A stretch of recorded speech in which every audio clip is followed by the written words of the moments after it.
ಸಚಿವ ಸ್ಥಾನ ಹೋಗಬೇಕೆಂದು ನಾನು ಅವರಲ್ಲಿ ಕಳಕಳಿಯ ಮನವಿ ಮಾಡುತ್ತಿದ್ದೇನೆ. ಜೈ ಹಿಂದ್, ಜೈ ಕರ್ನಾಟಕ, ಜೈ ಕಾಂಗ್ರೆಸ್. ಇವತ್ತು ಬಂಗಾರಪೇಟೆ ಶಾಂತಿಯುತ ಬಂದ್ ಮಾಡುವಂಥ ಸಂದರ್ಭದಲ್ಲಿ ಬಂಗಾರಪೇಟೆ ಬಸ್ ನಿಲ್ದಾಣದ ಬಳಿ ಏನು ಅಲ್ಲಿ ರಾಜಕಾಲುವೆ ಹೋಗಿದೆಯೋ ಅದು ಸರ್ಕಾರಿ ರಾಜಕಾಲುವೆ.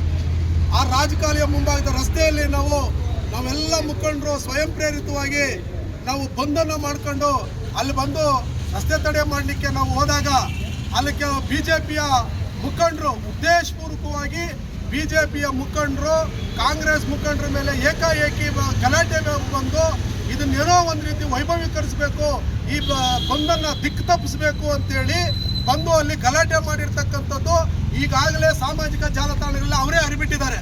ಇದರ ಉದ್ದೇಶ ಈ ಒಂದು ಸಮಾಜವನ್ನ ಕದಡಬೇಕು, ಶಾಂತಿಯಾಗಿ ಇರ್ತಕ್ಕಂಥ ಒಂದು ಬಂದನ್ನ ಜನರು ದಿಕ್ಕು ತಪ್ಪಿಸಬೇಕು ಅಂತೇಳಿ ಬಿಜೆಪಿಯ ಮುಖಂಡರು ಇವತ್ತು ಅಲ್ಲಿ ಮಾಡ್ತಾ ಇದ್ದಾರೆ. ಇಡೀ ಬಂಗಾರಪೇಟೆಯಲ್ಲಿ ಬೆಳಿಗ್ಗೆಯಿಂದ ಇದುವರೆಗೂ ನಾವು ಬಂದನ್ನ ಮಾಡ್ಕೊಂಡು ಬರ್ತಾ ಇದ್ದೀವಿ. ಎಲ್ಲರೂ ಸಹ ಸ್ವಯಂ ಪ್ರೇರಿತವಾಗಿ ಮಾಡ್ತಾ ಇದ್ದಾರೆ. ನಾವೇನು ಅವರು ಒಂದು ಪೆಟ್ರೋಲ್ ಬಂಕಲ್ಲಿ ಹೋಗಿ ನಾವೇನು ಬಂದ್ ಮಾಡಲಿಲ್ಲ, ಅವ್ರು ನಾವೇನು ಮುಚ್ಚೋಂತ ನಾವೇನು ಕೇಳಲಿಲ್ಲ. ನಾವು ಮಾಡ್ತಾ ಇದ್ದಿದ್ದು ಸ್ವಯಂ ಪ್ರೇರಿತವಾಗಿ ಬಂದ್ ಮಾಡ್ಕೊಂಡು ಬರ್ತಾ ಇದ್ದಂಥ ಸಂದರ್ಭದಲ್ಲಿ ಅದು ಸರ್ಕಾರಿ ರಾಜಕಾಲುವೆ ಜಾಗ, ಅದು ಅಲ್ಲಿ ಸರ್ಕಾರಿ ರಾಜಕಾಲುವೆ ರೋಡಲ್ಲಿ ನಿಂತ್ಕೊಂಡು ನಾವು ಬಂದ್ ಮಾಡ್ತಾ ಇರಬೇಕಾದ್ರೆ ಅವ್ರು ಬಂದು ನಮ್ಮನ್ನು ಪ್ರಶ್ನೆ ಮಾಡುವಂತ ಅವಶ್ಯಕತೆ ಏನಿತ್ತು?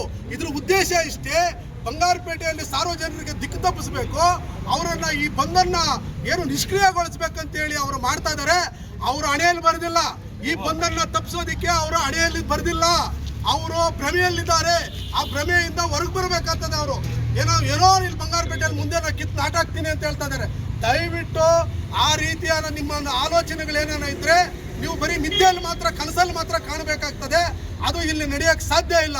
ನೀವು ಸಾಮಾಜಿಕ ಜಾಲತಾಣಗಳಲ್ಲಿ ದಿಕ್ಕು ತಪ್ಪಿಸುವಂತ ಕೆಲಸವನ್ನ ಬಿಜೆಪಿಯ ಮುಖಂಡರು ನೀವು ಯಾರು ಇವತ್ತು ಸಾಮಾಜಿಕ ಜಾಲದಲ್ಲಿ ತೋರಿಸ್ಕೊಂತ ಇದ್ದೀರೋ ಅದನ್ನ ನಿಲ್ಲಿಸಬೇಕಾಗ್ತದೆ.